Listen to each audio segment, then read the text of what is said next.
Consider home staging your savvy production manager as if it was a Broadway play. It sets the scene for potential buyers to fall head over heels for your abode. A dash of staging savvy can speed up the courtship with buyers. And remember, staging missteps can turn a blockbuster into a box office bomb. First, embrace minimalism. A crowded space is like a bad improv act, it never sells. Toss the excess that clutters your stage and prevents buyers from picturing their grand entrance.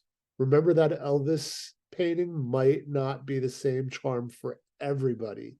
Lighting should be your stagehand. Proper illumination can turn a dreary monologue into a Tony-worthy soliloquy.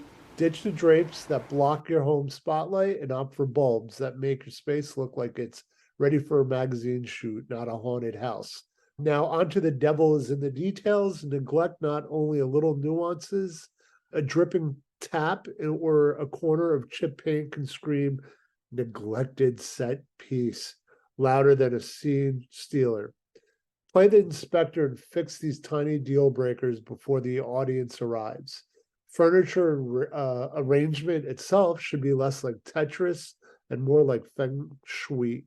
Encourage an open flow like a good choreographer that makes everyone want to join in.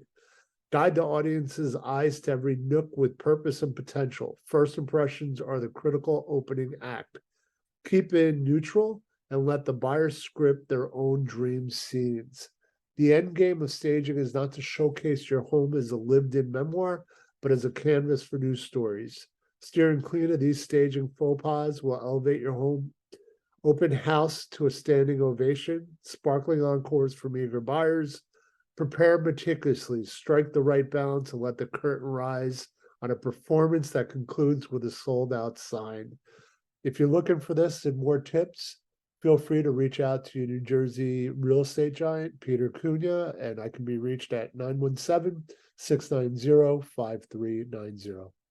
Thanks for watching and keep posted with our daily blog.